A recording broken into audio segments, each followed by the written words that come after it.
You pay for a premium AI subscription every single month. You read all the endless hype on your social timeline. You finally sit down and type out your thoughtful prompt. Beat. The response sounds incredibly smart right on the surface, but it completely misses the actual point of your work. Right. So you try again with a slightly sharper, longer prompt. Yeah. And you get the exact same heavily polished, generic result back. It is a highly articulate output with a terribly weak fit. By the end of the week, the entire tool feels overrated. You quietly go back to doing all the heavy thinking yourself. Welcome to the Deep Dive. I am your host, and I am joined by our resident systems expert. Thanks for having me. I'm thrilled to be here. We are going to permanently solve the generic AI output problem today. We are dissecting a truly fascinating new framework. We are unpacking 3 specific copy and paste operational prompts today. They cover clarification, sparring, and saving. It is a profound shift in your daily digital workflow. You stop treating the language model like a magic 8-ball. Instead, you treat it like a highly capable, demanding peer. I mean, I still wrestle with prompt drift myself on daily tasks. It is so easy to just accept that first shiny draft. We want to permanently fix that fundamental habit today. Exactly. We are going to build a much better systematic approach. And it doesn't require any expensive new software tools to run. You just need a completely new way of framing your thinking. Let's start right at the core of the overarching problem. Most people use Claude the wrong way from the very beginning. They type one quick question and read one fast answer. Then they just move on with their busy workday. Yeah, that is what we call the classic vending machine trap. You put your digital coin in, you get your snack out. It leaves absolutely no room for deep clarity or vital pushback. When we look at where this falls apart, it starts early. That one-shot pattern wastes 90% of the model's capabilities. Yeah. Your output just keeps coming out totally bland and generic. The problem is almost never the underlying AI tool itself. The problem is usually the structural order of your own thinking. The exact same person can get a terrible, useless answer, or they can get a brilliant, highly nuanced strategic answer. It depends entirely on the sequential order of their prompts. Precisely. That structural gap is exactly where the massive opportunity lives. A normal prompt is usually far too simple and direct. You just sit down and say, write me a launch plan. Right, and you get a decently formatted launch plan back. It looks totally fine on the surface, so you confidently ship it. 6 weeks later, the harsh reality of the situation hits you. You realize the plan completely missed your very real budget constraints. It entirely ignored your actual project timeline and team capacity. The work felt very productive in that specific fleeting moment. That false sense of progress is exactly why the failure stings later. Anthropic actually recommends a radically better approach in their official docs. Yeah. They explicitly suggest giving the model permission to surface hidden assumptions. They genuinely want you to ask the AI for its concerns. You actively invite the machine to question your defined requirements directly. Beat. So this framework is not just some clever internet hack. Not at all. It is exactly how the foundation model was originally built to perform. Claude is exceptionally good at sounding very smart and articulate. But sounding smart is not at all the same as being right. A clean grammatical answer is not always a strong logical answer. Rigorous pressure testing is the only way to tell the actual difference. Why does our human psychology make us trust that first output so easily? Well, it triggers a massive completion effect in your busy brain. You see polished text instantly, you get a huge dopamine rush and you just want to ship it.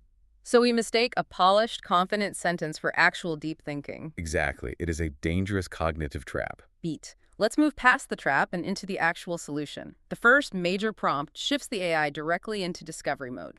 You write your initial task exactly as you normally would today, but you drop one highly specific extra line at the very end. Here is the exact word-for-word prompt you need to copy.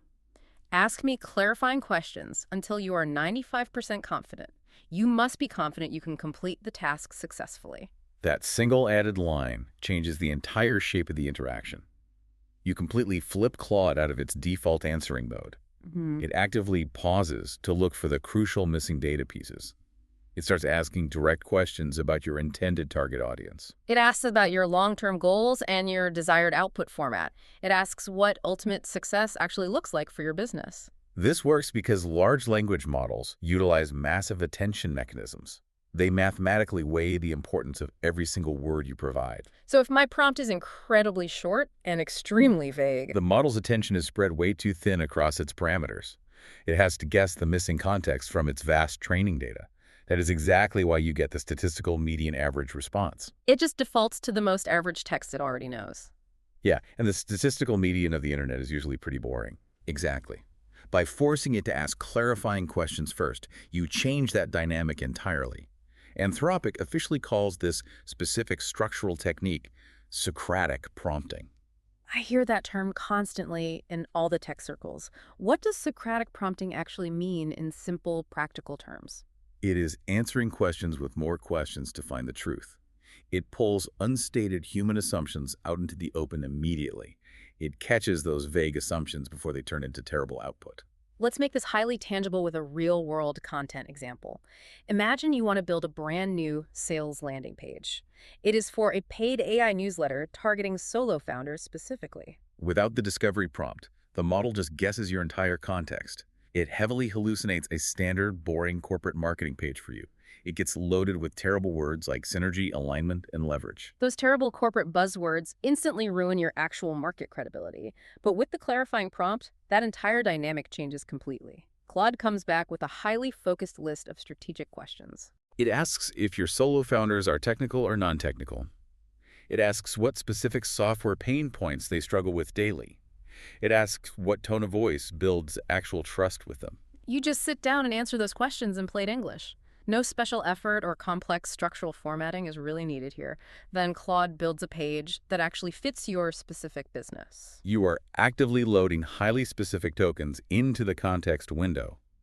The model now focuses its attention entirely on your unique parameters. The resulting output difference is truly night and day. You only added a single, simple sentence to your original prompt. But obviously, you shouldn't use this heavy process for every single task. When should we skip this rigorous discovery prompt entirely? Skip it for simple micro tasks taking well under a minute. Adjusting an email tone or rewriting a short snippet doesn't need it. Don't over-engineer a tiny task that is already perfectly clear. Right. It only slows your daily momentum down for absolutely no reason. But it is absolutely mandatory for deep, focused, strategic work. Strategy notes, long-form content, or complex business plans require this friction. Spending 10 focused minutes answering these questions is incredibly valuable. It is cheap insurance against wasting hours traveling in the wrong direction. 2-sec silence. You simply have to set the architectural foundation properly first. How do we avoid giving bad answers to those clarifying questions? Rushing and typing fast ruins the context window completely. Writing yes, no, or fast destroys the entire structural process. Take 2 minutes to write out real, thoughtful sentences. Garbage in, garbage out. Take 2 minutes to write actual, thoughtful sentences. That is the whole secret right there. Eat. So we have clarified our goal and built a solid foundation. But this brings us to the second massive, necessary mental shift. We actually need to make the AI aggressively push back on our ideas. This is exactly where most normal people quit without realizing it. They get that first massive dopamine hit from a polished draft. They truly think the hard intellectual work is finally over. But the AI's first structural response is usually just polite agreement. It lists your apparent strengths first and uses incredibly soft language for flaws. That baked-in politeness is incredibly dangerous for your long-term business. It is especially dangerous when you invest real money or team time. Why is the AI always so endlessly polite and agreeable anyway? It comes from how these models are fundamentally trained by humans. They use a process called reinforcement learning from human feedback. Human testers naturally reward polite, helpful, and highly agreeable answers. So the model is literally mathematically trained to be a sycophant. It desperately wants to please you and agree with your premise. Exactly. So you must forcefully override that underlying alignment training. You literally need friction to filter out the illusions in your plan. We need to turn the AI into a rigorous sparring partner. Here's the exact execution prompt to use for this step. Act as a sharp sparring partner. Skip the praise.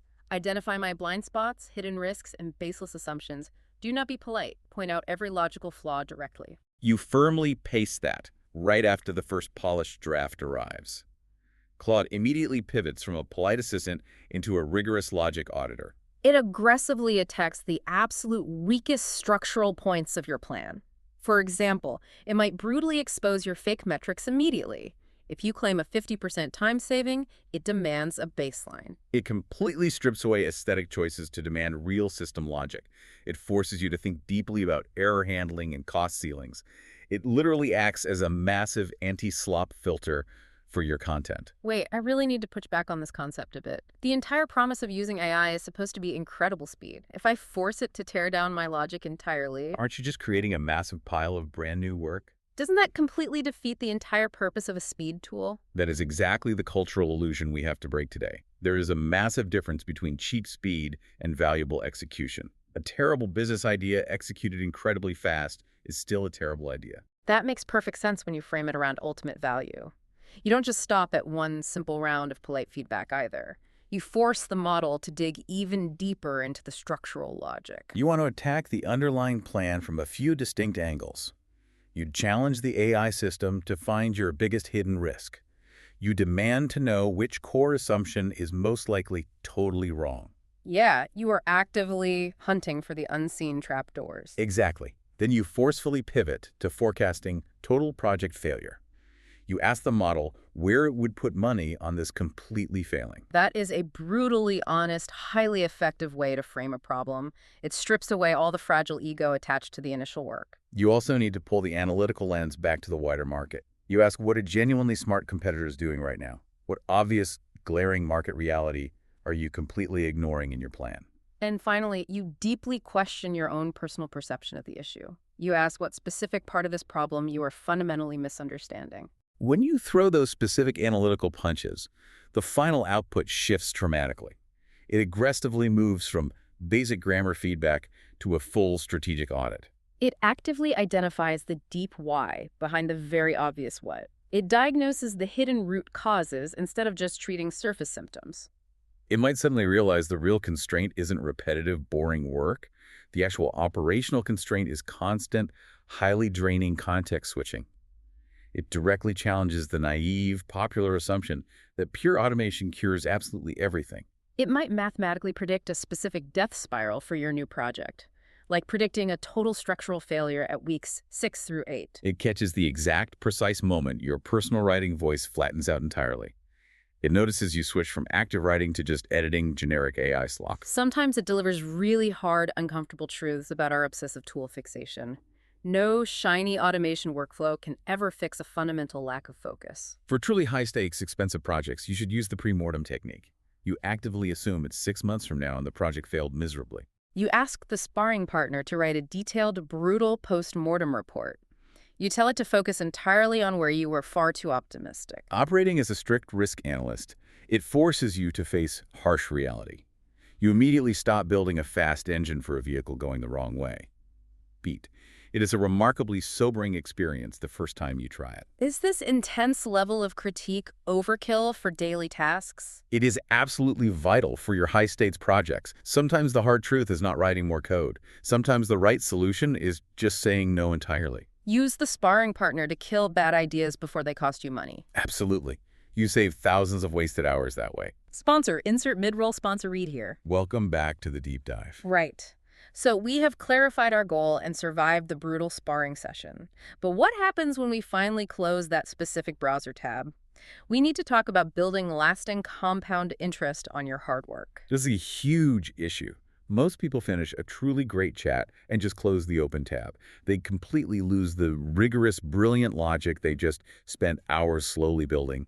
It is basically total digital amnesia every time you open a brand new window. Prompt number 3 turns that fleeting conversation into a permanent, highly valuable asset. Once the chat actually produces a winner, you send one final specific command. You tell the AI to create a reusable skill based on this chat. This powerful feature works perfectly inside Claude Cowork or Claude Code environments. The model actively takes the winning pattern from your brilliant conversation. It officially saves it as a dedicated skill file you can call on later. It is exactly like stacking permanent Lego blocks of operational data. You securely save the foundation, and next time, you build significantly higher. It creates a small, simple markdown file with YAML front matter attached. Okay, let's unpack that quickly. What exactly is YAML front matter? It's just a simple tag telling the AI what the file is. So it acts as a permanently saved playbook for future use. You painstakingly write the operational playbook once during a real rigorous working session. From then on, the model faithfully follows it perfectly every single time. You never have to manually copy and paste those specific, complex instructions ever again. The real secret here is making the trailer description incredibly pushy. Don't just use vague, polite summaries like helps with strategic planning. You actively need to force the AI into action with highly specific triggers. You set a highly aggressive, sensitive sensor in the file's description field. For the sparring partner file, you write a very demanding, explicit description. You say, trigger immediately when audit or critique is explicitly mentioned. Mandatory, skip all polite praise, focus strictly on identifying deep, logical flaws. By filling it with those specific trigger keywords, you enable automatic monitoring. There are two distinct, powerful ways to actually use these saved skills later. You can use direct manual control or confidently run them on pure autopilot. Manual control simply uses a basic slash command right in the chat interface. You type a slash and quickly select the required skill from a drop-down menu.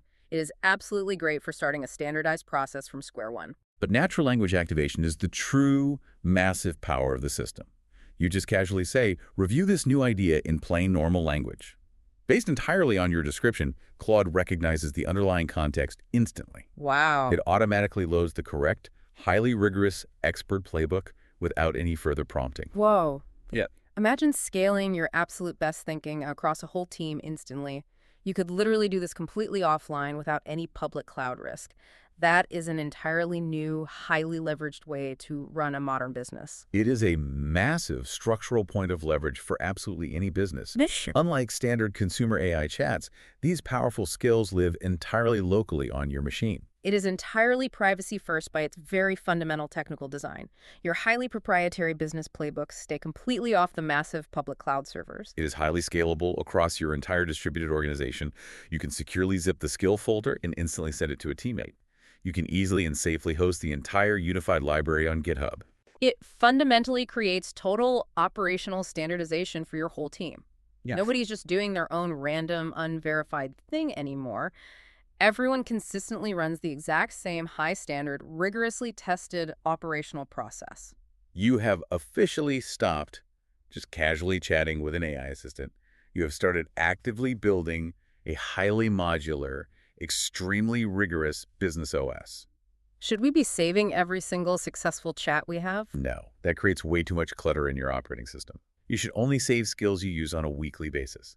A small, reliable set always beats a giant forgotten pile. Keep a small, sharp toolkit. Treat your skills like a curated living library. Absolutely. Less is definitely more here. 2-sec silence. Let's slightly zoom out and carefully look at the much bigger picture here.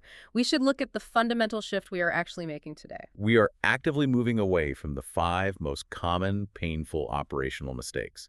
People completely rush those initial clarifying questions and ruin the vital context window. Claude absolutely cannot do deep work with that level of shallow, rushed context. And then they completely skip the rigorous sparring step entirely. People blindly love their first draft and excitedly ship it without any testing. They eventually watch it fail for a completely avoidable, highly obvious reason. Claude could have easily spotted the fatal flaw in literally 30 seconds. Then they overcorrect and try saving every single chat they ever have. That completely clutters the workspace and heavily confuses the AI's selection system. The AI totally struggles to pick the right skill when you actually need it. They also write vague, unhelpful skill descriptions that fail to trigger automatically.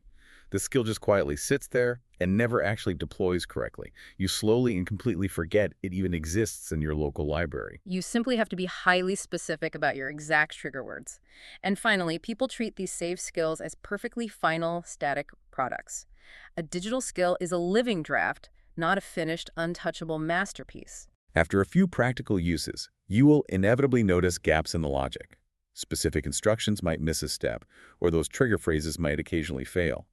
You actively need to update the markdown file whenever that inevitably happens. Skills get noticeably and consistently better the more you actively use them, but that only actually happens if you treat them as breathing, living documents. 2-sec silence. The ultimate takeaway from this entire framework is incredibly powerful. The massive gap between casual users and professionals is the underlying system itself. Casual users simply treat the foundation model as a basic, reactive vending machine.